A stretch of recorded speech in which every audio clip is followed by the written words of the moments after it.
De Cristo es la Navidad, el mundo no te engañó, no dejes a Jesucristo, porque estás en mi año, te damos paz, esta Cristo esta Navidad, te damos paz, esta Cristo esta Navidad, de Cristo es la Navidad.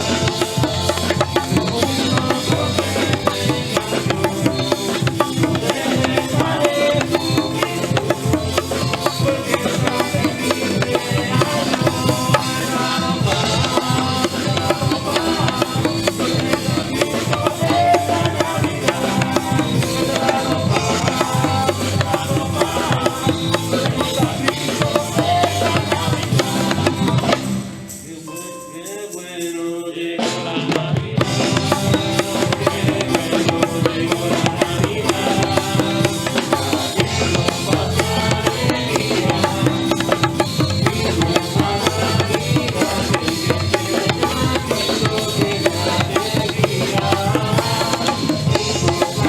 nuestra Navidad,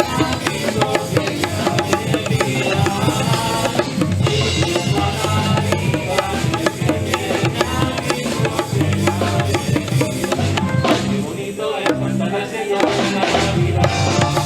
Qué bonito es cantar al Señor en la Navidad. Oh hermano, vamos a cantarle. Qué bonito es cantar al Señor en la Navidad. Oh hermano, vamos a cantarle. Qué bonito es cantar al Señor en la Navidad. Qué bonito es cantar al Señor en la Navidad.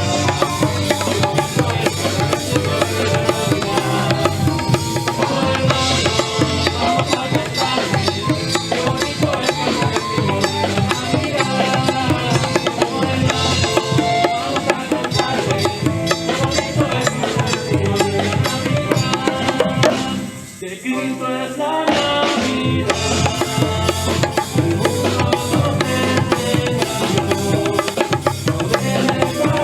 el mundo no te engañó, no dejes a Jesucristo, porque estás en mi año, esta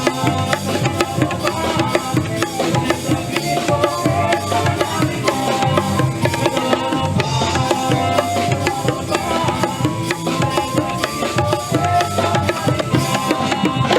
de Cristo es la Navidad.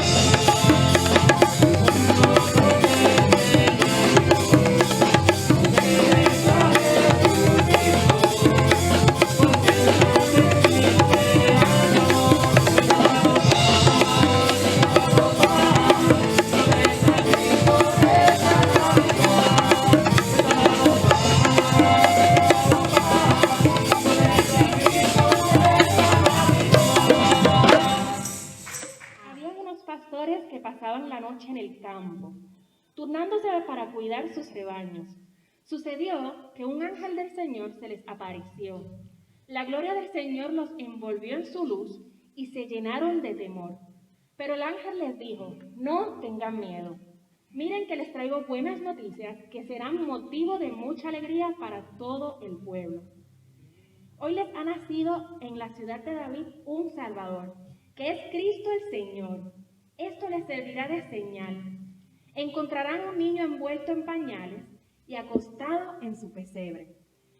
De repente apareció una multitud de ángeles del cielo que alababan a Dios y decían: gloria a Dios en las alturas y en la tierra paz, a los que gozan de su buena voluntad. Cuando los ángeles se fueron al cielo, los pastores se dijeron unos a otros: vamos a Belén a ver esto que ha pasado y que el Señor nos ha dado a conocer. Así que fueron deprisa y encontraron a María y a José y al niño que estaba acostado en el pesebre. Cuando vieron al niño, contaron los que le había cerca de él. María, por su parte, guardaba todas estas cosas en su corazón y meditaba acerca de ellas. Los pastores regresaron glorificados y alabando a Dios por lo que habían visto y oído, pues todo sucedió tal como les había dicho. Hermanos, al mundo ha llegado el regalo de Dios, paz y salvación. Sigamos alabando a nuestro Dios, nuestro Rey. Alabanzas al Rey.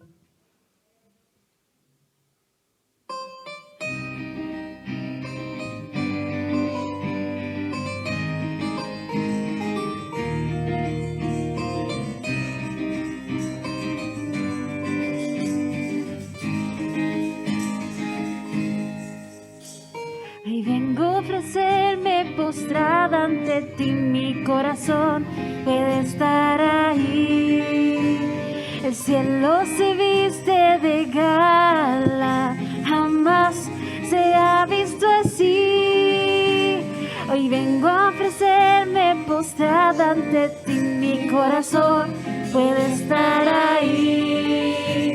El cielo se viste de gala, jamás se ha visto así. Y en humilde pesebre ahí en Belén ha nacido el Rey. Alabanzas al Rey, alabanzas al Rey, alabanzas al Rey de Israel. Pastores y magos vinieron a ti a rendir adoración. Ángeles ahora cantan a Dios nueva canción, pues al mundo ha llegado el regalo de Dios, paz y salvación. Alabanzas al Rey, alabanzas al Rey,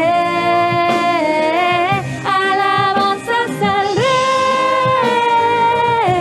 alabanzas a Israel,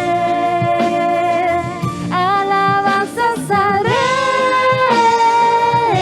alabanzas al Rey,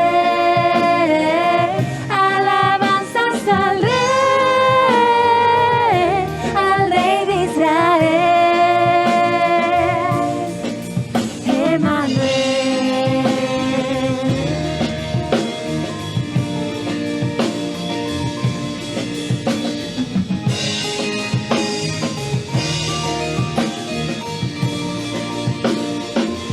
Alabanzas al Rey, alabanzas al Rey, alabanzas al Rey de Israel, alabanzas al Rey, alabanzas al Rey, alabanzas al Rey de Israel, Emmanuel. Gloria a Dios. Alabanzas al Rey. Oh, glorioso eres, Señor. Seguimos adorándote con tu palabra. Cuando descendiste hace mucho tiempo, hiciste obras temibles por encima de nuestras mayores expectativas. ¿Y cómo temblaron los montes? Desde el principio del mundo, ningún oído ha escuchado, ni ojos han visto a un Dios como tú. ¿Quién actúa a favor de los que esperan en Él? Gloria a Dios. Hermanos, que no se nos olvide que no importa las circunstancias en las que nosotros nos encontremos, Jesús es nuestro centro. Seguimos adorándote, Padre, en esta mañana.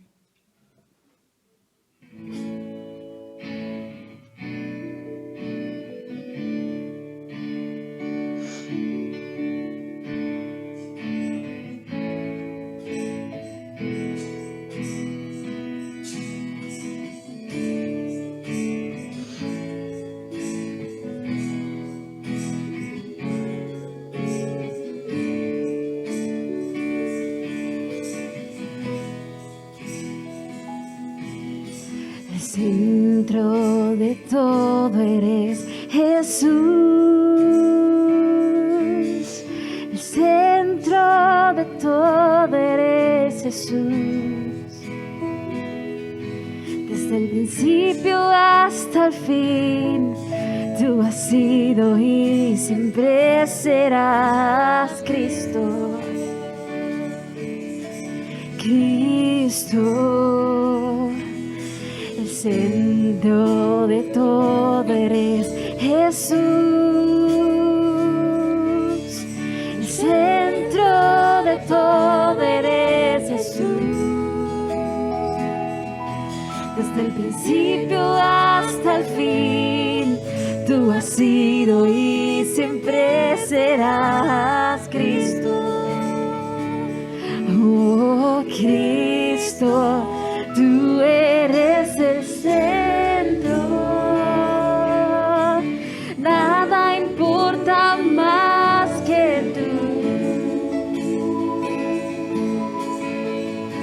Oh, todo el universo ir en pos de ti, Jesús, de ti, Jesús. El centro de mi vida sé Jesús. El centro de mi vida sé Jesús. Oh, desde el principio hasta el fin, tú has sido y siempre serás Cristo. Oh Cristo, tú eres el centro. Nada importa más que tú.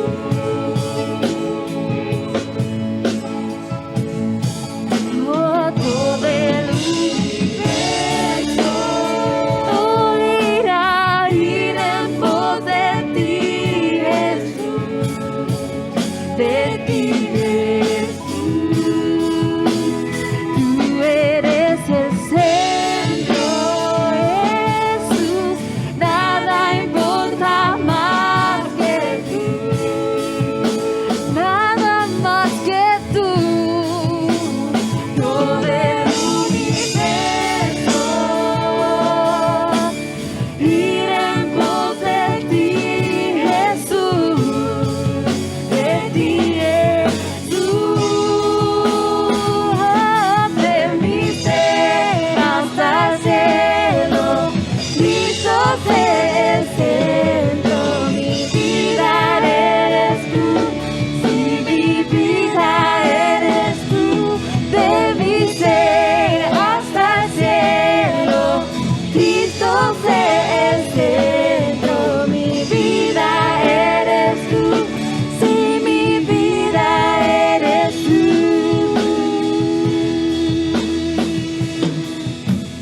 Centro de tu iglesia sé Jesús.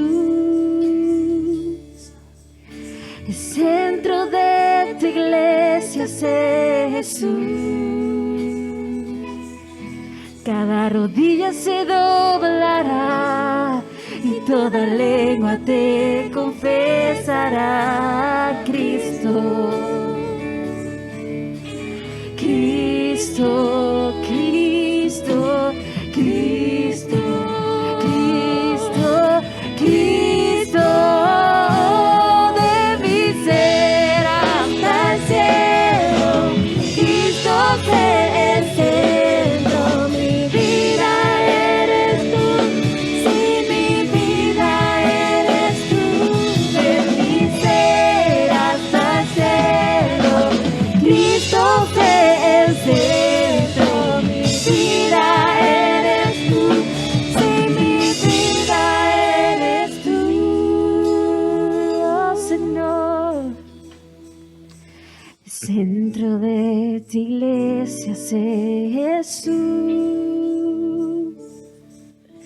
El centro de tu iglesia sé Jesús.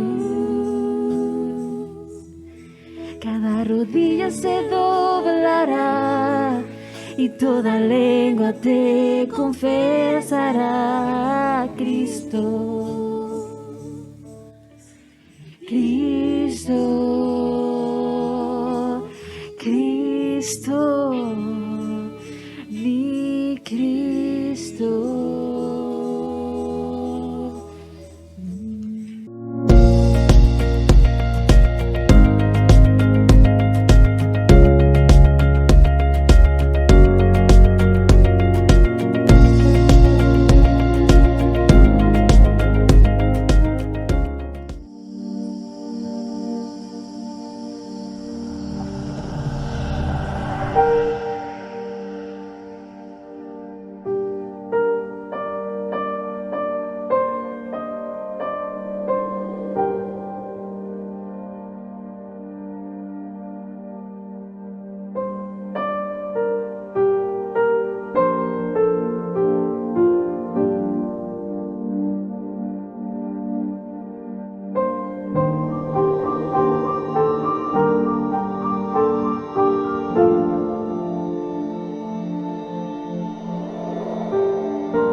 Gloria a Jesús, te damos gracias, Señor, en esta tarde. Hemos proclamado tu gloria y hemos cantado tu nombre, y hemos dicho que eres el centro de todo en nuestra vida, el centro de nuestro ser y de nuestra iglesia, Señor.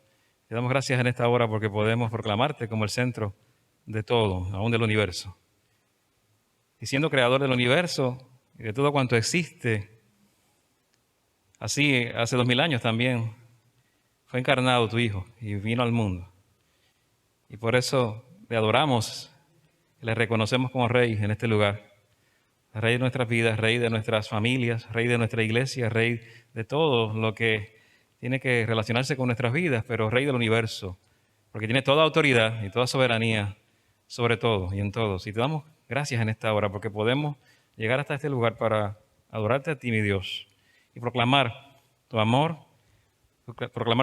a otro, Señor, y hablar de tu amor, el amor que fue manifestado hace 2000 años en el pesebre, y que no se quedó allí, sino que trascendió también hasta el Calvario y la cruz.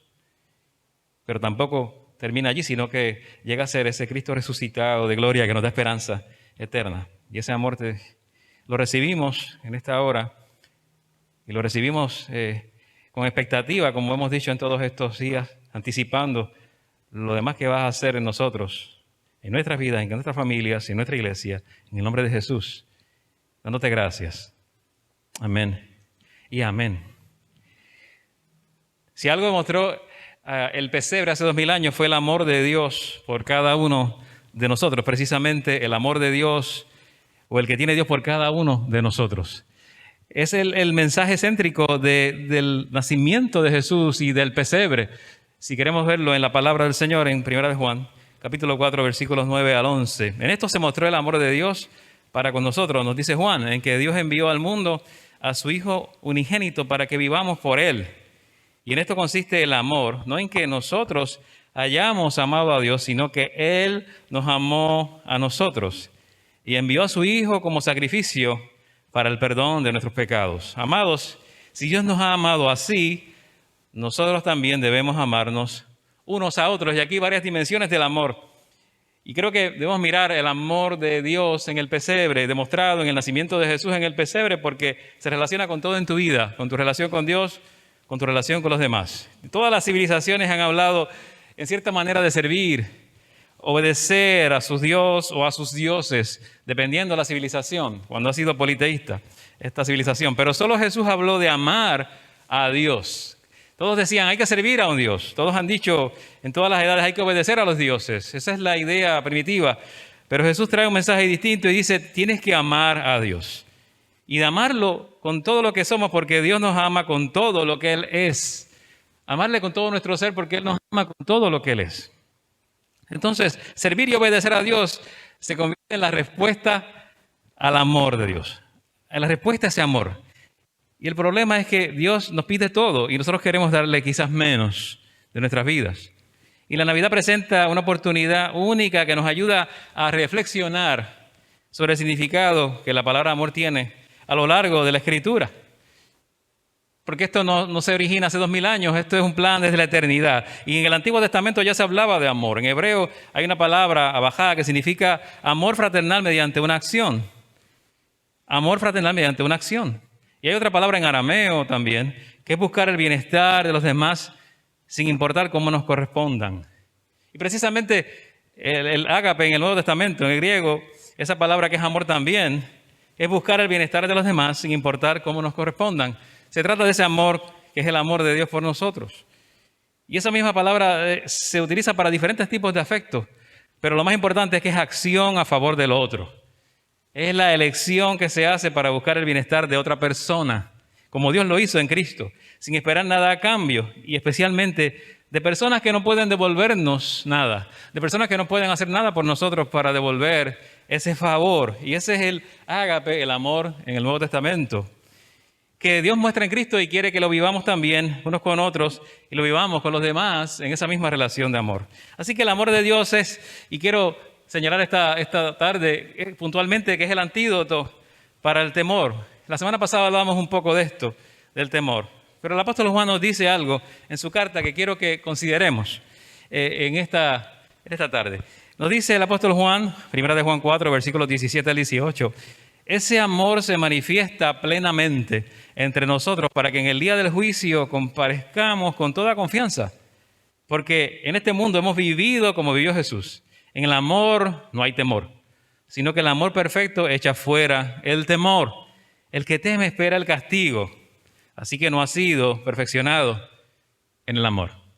Y aquí el amor te lo vincula al tema del temor, Juan. John Piper comenta en uno de sus libros que el versículo 17 nos dice cómo tener algo que todos quieren tener. Y el versículo 18 nos dice cómo deshacernos de algo de lo que todos quieren deshacerse. Es decir, en el versículo 17 Juan nos dice cómo tener confianza o valor en el día del juicio. Y en el verso 18 nos dice cómo echar el temor fuera de nuestras vidas. Simplemente son dos maneras, una negativa y una positiva, de decir la misma cosa. Echar fuera el temor es la forma negativa de decir tenemos confianza en Dios. Tenemos confianza en Dios. Seguimos teniendo confianza en Dios en este tiempo. Y de esa manera echamos fuera el temor. Por lo tanto, el punto principal de este texto es bien claro. Juan quiere ayudarnos a disfrutar de la confianza ante nuestro Dios. No quiere que estemos paralizados o deprimidos por el temor al juicio, porque nada haría a Juan más feliz que producir una generación de cristianos que confiaran completamente en que Dios los aceptará en el día del juicio. Entonces el amor está ligado a la confianza. Cuando tú sabes que eres perdonado por Dios y que Dios ya ha perdonado tu deuda y en Él tienes salvación, te brinda confianza y no temor ante el juicio, porque estás cubierto por la gracia de Dios. Y te pregunto si estás confiando en Dios en estos días. Si algo nos deja claro Juan en estos versos es que Dios es digno de confianza. Él nos mostró su amor. Eso es la Navidad y lo que venimos diciendo. Él nos mostró su amor de tal manera hace 2000 años, enviando a su único Hijo al mundo, el cual no solo se encarnó, sino que murió, resucitó, haciendo posible nuestra esperanza eterna. Y eso es un evento único, es un acto de amor irrepetible que hace posible que todos los que creemos en Él no tengamos temor ni siquiera de juicio eterno, sino que vivamos con confianza, porque su amor perfecto echa fuera el temor. Su amor perfecto echa fuera el temor. Algunas personas ven las imágenes populares de la Navidad, los nacimientos, ¿verdad? lo ven quizá en los medios y asumen que todos sienten una alegría incomparable durante la época navideña, porque ven las imágenes, ¿verdad? Las estampas navideñas tan lindas, son hermosas, pero eso está lejos de la verdad. Mucha gente no necesariamente se siente en estos días alegres. Muchas personas tienen miedo. Muchos viven con miedo y temor en sus vidas. Quizás tienen temor al futuro, a lo que les depara el futuro. Están temerosos del presente también, porque piensan en la pandemia o piensan en los temblores y piensan en todas las cosas que son reales, que están aconteciendo. Y quizás no pueden disfrutar las fiestas navideñas de la misma manera. Hay temor en medio de la celebración hoy día. Aunque algunos han desafiado un poco ese temor, leía las noticias o veía noticias esta mañana y algunos desafiaron un poco este temor y han desafiado hasta las restricciones del gobierno por la pandemia, ¿verdad? Es curioso porque hay miedo, pero a la misma vez algunos dicen, vamos a desafiar las restricciones del gobierno a ver qué pasa. Y veía cosas que han pasado en el mundo, no en Puerto Rico, pero un bar que lo convirtieron en iglesia para poder abrirlo en Nueva York. Cogieron el bar y lo registraron como una iglesia.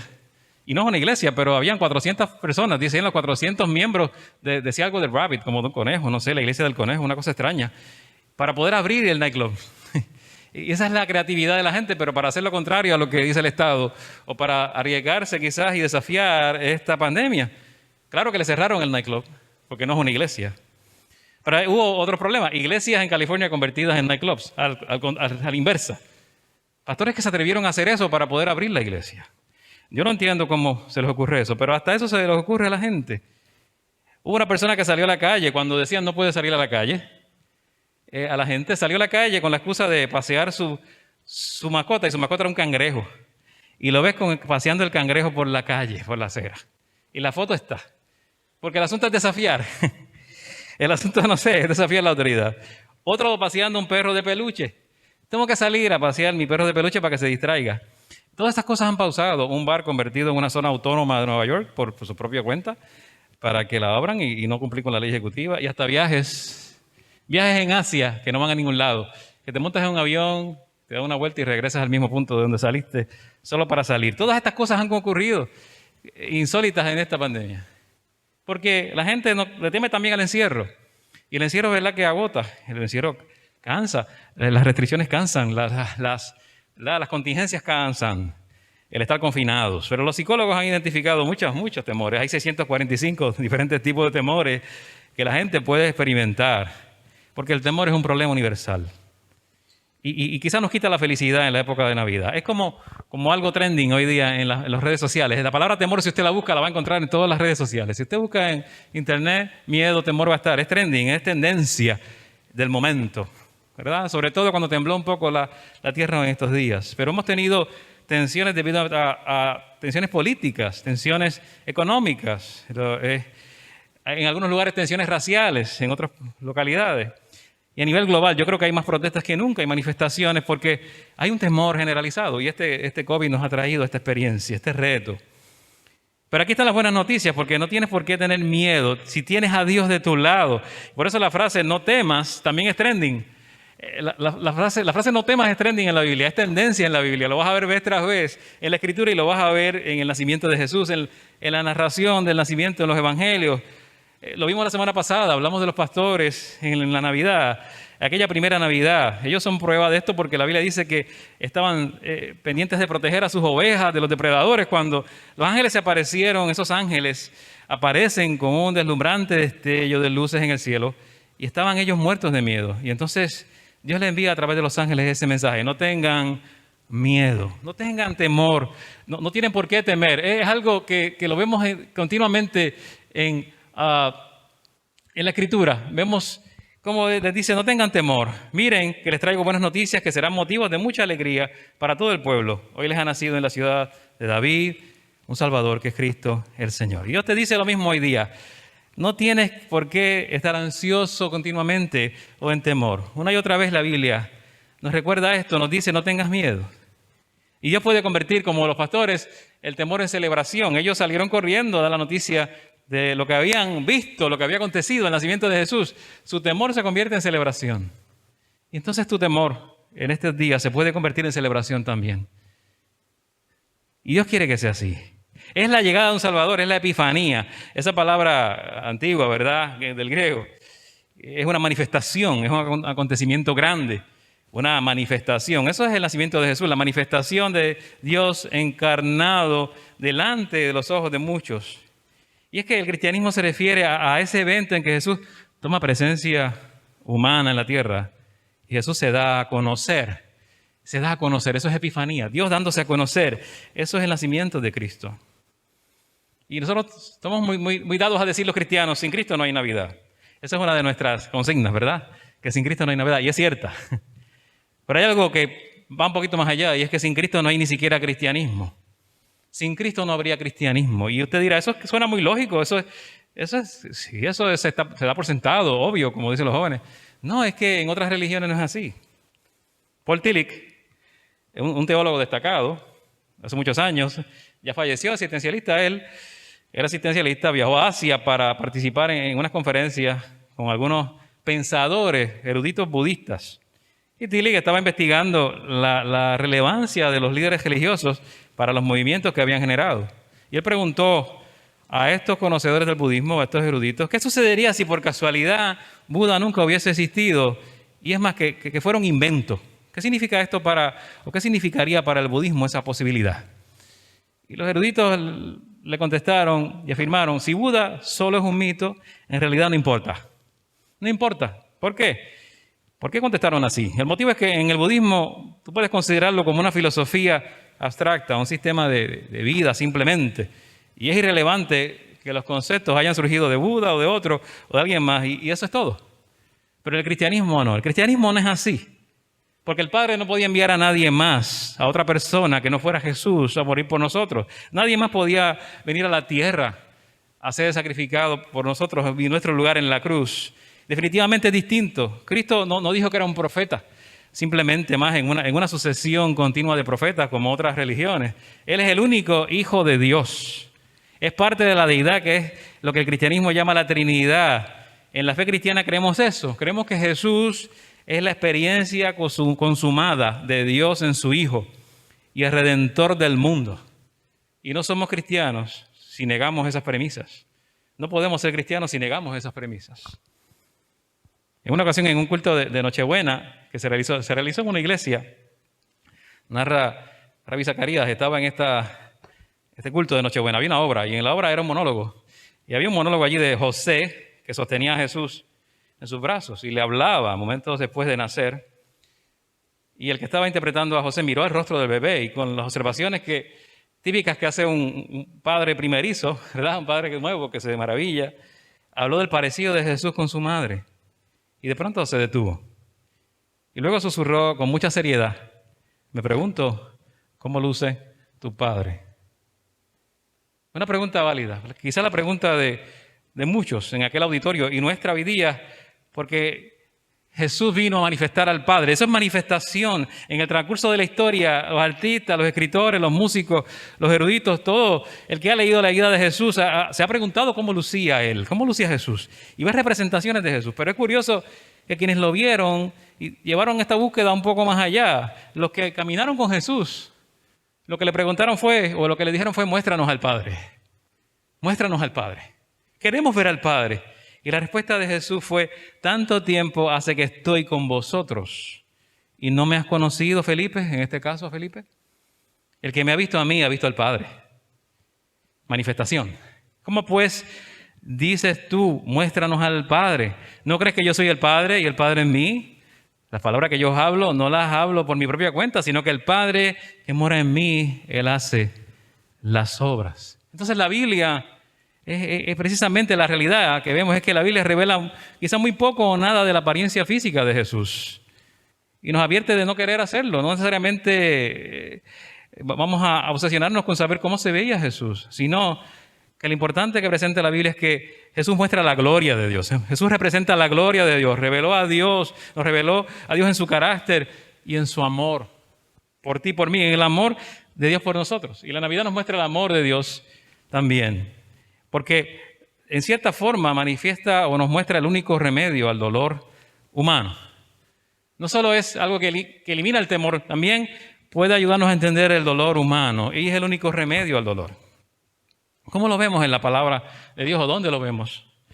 Nos dice 1 de Juan capítulo 4, 9 al 10. En esto se mostró el amor de Dios para con nosotros, en que Dios envió al mundo a su Hijo unigénito, para que vivamos por Él. Y en esto consiste el amor de Dios, no en que nosotros hayamos amado a Dios, sino en que Él nos amó a nosotros. El verso que les leí al principio. Y envió a su Hijo como sacrificio para el perdón de nuestros pecados.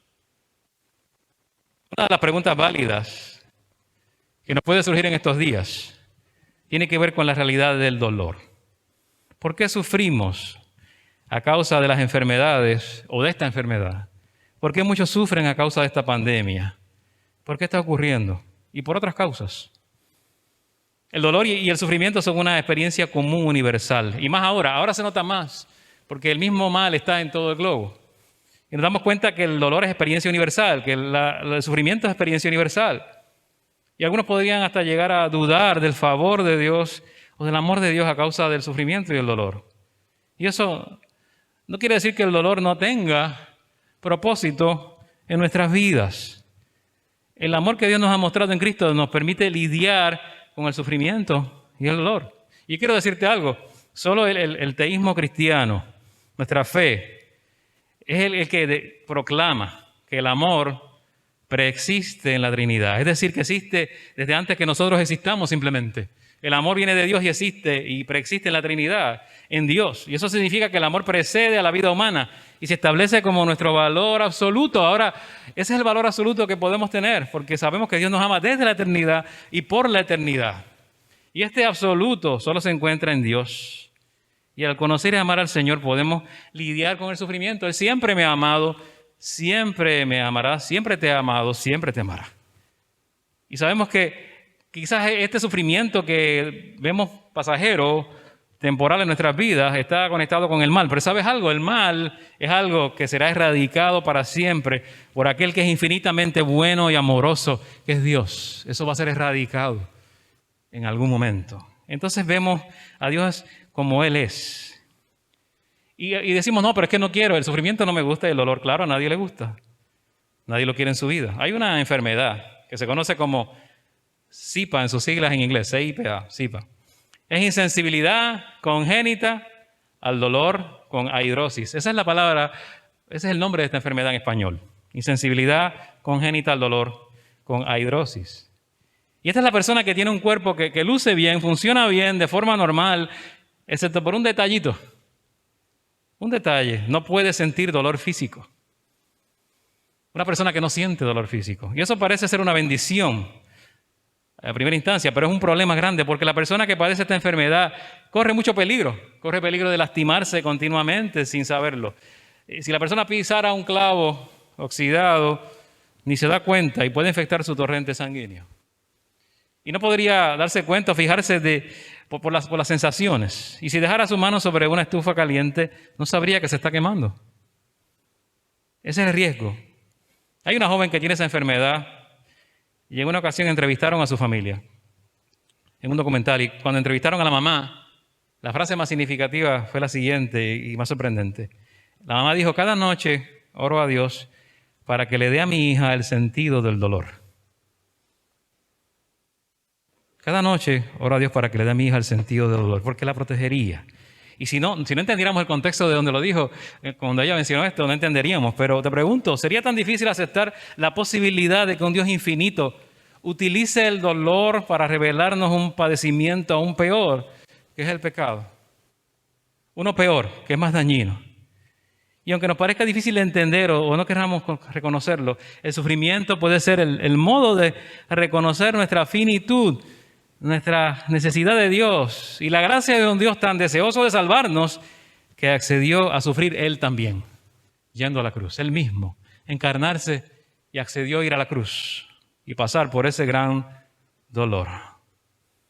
Entonces, aunque las respuestas intelectuales al dolor sean importantes, la diferencia es que ante la pregunta del dolor, las demás religiones solo nos proveen eso, respuestas intelectuales. El cristianismo te ofrece una persona que estuvo dispuesta a sufrir por ti y a morir por ti. Y en este tiempo de Navidad miramos al pesebre, pero no perdamos de vista que la razón por la que Jesús viene es a la cruz. Es para ir a la cruz a nuestro favor Y algunos quizás han dicho de forma metafórica, debo decir, que la madera del pesebre se utilizó o podría representar la madera de la cruz, el madero donde Cristo falleció y entregó su vida en sacrificio por nosotros. Esta Navidad recordemos el amor que Dios nos mostró en Jesús, quien nació para morir como sacrificio en la cruz. Su nacimiento, su muerte, su resurrección nos muestran que todo lo que Dios hace está a nuestro favor, porque Dios está a tu favor en esta hora. Quiero que pienses en eso, que Dios está en tu favor, a nuestro favor, y no en tu contra en esta hora. Entonces, la pregunta surge también de qué es lo más importante en este tiempo y en lo que estamos celebrando. Cuando los maestros de la ley le preguntaron a Jesús por el principal mandamiento, ¿cuál es el mandamiento más importante? Jesús utilizó algo que ellos conocían. Utilizó el Shema o el Shema Israel, esa oración que sirve como pieza central de los servicios de oración judíos de la mañana y la noche. Shema Israel. El primer verso encapsula quizá la esencia del monoteísmo judío, ¿no? Escucha Israel, Shema Israel, el Señor nuestro Dios, el Señor es uno. Esa es la primera parte de esta oración. Solo hay un Dios, eso nos distingue, eso nos separa de los que creen en muchos dioses. Sí, pero no se queda allí. Los siguientes versos que siguen después de esa oración son: y amarás al Señor tu Dios con todo el corazón, con toda tu alma, con todas tus fuerzas. Entonces hay otra cosa, otra dimensión aquí. La respuesta de Jesús a esa pregunta del ¿cuál es el principal mandamiento? Era lo que esperaban escuchar los maestros de la ley judíos: amar a Dios. Claro que sí. Pero inmediatamente Jesús le dice, de igual importancia hay que amar al prójimo, amar al otro. Entonces, ¿cuál es el mandamiento más importante? Aquí hay algo inseparable. Tienes que amar a Dios y tienes que amar al prójimo, como a ti mismo, amar al otro. Eso es inseparable. Son dos caras de una moneda. Ese amor que recibimos de Dios se traduce en amor a los demás, se va a transmitir a otros. Entonces, en Navidad debemos preguntarnos, ¿mis acciones, mis decisiones buscan el bienestar de los demás o el mío propio? ¿Es ese ágape, ese amor desinteresado que no espera retribución? Porque es fácil caer en el autoengaño, en volvernos quizás muy forzados en cumplir los mandamientos como los fariseos y volvernos fariseos del siglo XXI, sin amor, sin amar a los demás. Donde el amor a uno mismo es primero para amar luego a los demás. Entonces, quizá podamos en esta Navidad entender el amor de Dios en otras dimensiones, que se comparte, amor que se comparte a otros. El amor es parte de tu identidad. Ese amor de Dios que manifestado en Cristo es básicamente tu identidad. Quizá no todo, pero es tu identidad, gran parte de tu identidad. La enseñanza de vivir, ¿verdad? Y la manera de vivir de Jesús y sus enseñanzas han impactado de tal manera tu vida y le impactó en la vida de los discípulos en la antigua historia, ¿no? Y en el Nuevo Testamento, en la historia que leemos, la vieja historia, y lo sigue haciendo hoy. Porque amar es la marca del discípulo, es lo que te identifica. Jesús dijo, en esto conocerán todos que ustedes son mis discípulos si se aman unos a otros. Es lo que marca o identifica al discípulo. Amar como Jesús es la meta también. Jesús dijo, este es mi mandamiento, que se amen unos a otros como yo os he amado. Y Jesús eleva un poco el estándar, eleva la vara, lo pone un poquito más elevado y dice, ama a tus enemigos. Nos eleva el estándar.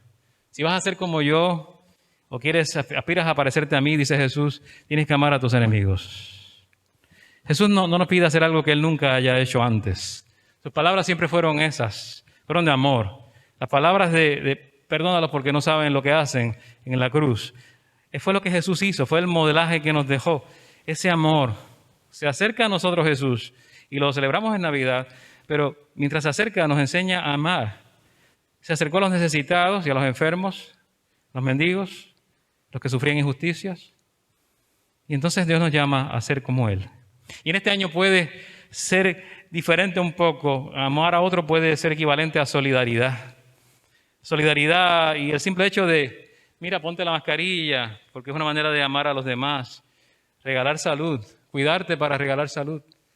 Eso es solidaridad, eso es amor, es una manera distinta, nueva, que nos impone esta pandemia de mostrar amor a otros. Y hay unos que están más allá, yendo más allá, cuidando a los que están enfermos, los salubristas, los enfermeros, el personal médico, dando amor. Solidaridad con el enfermo. Eso lo vemos también. Y lo hemos visto en este tiempo. No todo ha sido malo. Se han aprendido grandes lecciones. Gente que pone su vida por otro para brindar amor y dar solidaridad. Eso los hace más semejantes a Cristo. Es el amor compartido y quizá eso de la imagen de Dios en muchos que se demuestra en esa entrega. Y en esta Navidad recordemos el amor eterno de Dios por nosotros. Si quieres tener una razón por la cual Dios te ama, te voy a decir algo. Dios nos ama porque nos ama y punto. Aunque suene redundante, nos ama porque nos ama. Él es así, su naturaleza es así, su carácter es amor, el amor nace de Dios, Dios es amor, dice Juan. No puede cambiar. Su esencia no cambia. Amamos porque Él es amor y porque Él nos amó primero. Entonces todo lo demás puede cambiar alrededor nuestro. Todo puede cambiar y lo único que no cambia es el amor de Dios por nosotros. Su amor no ha cambiado en 2 milenios. Si lo quieres poner de una manera, desde el pesebre hasta acá, y no va a cambiar en 2 milenios más. Siempre es el mismo. El amor de Dios por ti no depende ni de tus acciones siquiera. Dios permanece fiel a sus promesas siempre. Y lo único que nos exige es creer, confiar. La demanda es confiar, creer en Él. En el Salmo 77 el salmista habla de cómo el salmista en su angustia no puede ni siquiera conciliar el sueño. No puede dormir en angustia, como nos puede haber pasado a muchos en este año, con tantas situaciones. Quizá hubo noches que no pudimos dormir bien, que era difícil conciliar el sueño. Y en los versos 6 al 9 de este Salmo nos dice... Y él narra y dice, mi corazón reflexiona por las noches, mi espíritu medita e inquiere. ¿Nos rechazará el Señor para siempre? ¿No volverá a mostrarnos su buena voluntad? ¿Se habrá agotado su gran amor eterno y sus promesas por todas las generaciones? ¿Se habrá olvidado Dios de sus bondades y en su enojo ya no quiere tenernos compasión? Preguntas profundas, válidas, preguntas que surgen en cualquier situación difícil, de angustia, en cualquier persona. Están en la Biblia. Son preguntas que muchos no quieren hacer hoy día, y que no quieren admitir que las hacen, pero están en la Biblia, porque es lo que nos surge en medio de tiempos difíciles. Pero el salmista no se queda allí, luego medita en las obras del Señor, en el pasado con su pueblo, y dice en los milagros de antaño, que fue que meditó, y declaró lo siguiente, santos, oh Dios, son tus caminos. Santos, oh Dios, son tus caminos, todos. ¿Qué Dios hay tan excelso como nuestro Dios? Tú eres el Dios que realiza maravillas. Tú eres el Dios que realiza maravillas. Creemos que Dios es el Dios que realiza maravillas. Te pregunto, ¿tú crees que es el Dios que sigue siendo el Dios que realiza maravillas y puede hacerlo en tu vida? Porque santo es Dios y santos son sus caminos. Sin importar la perspectiva que yo tenga de mi realidad, Dios sigue siendo Dios, el que sigue haciendo maravillas.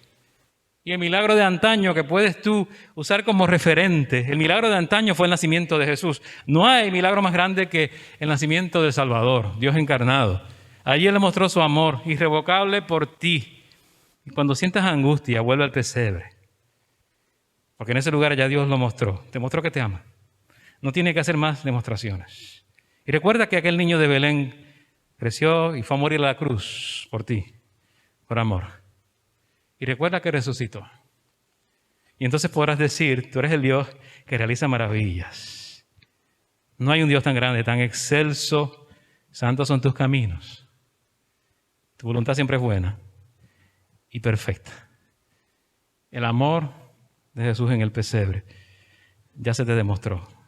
La respuesta que Dios quiere, lo único que quiere ver es que nosotros tengamos fe, confianza en ese Dios. Eso erradica el temor, eso resuelve el problema del dolor, el sufrimiento, la esperanza.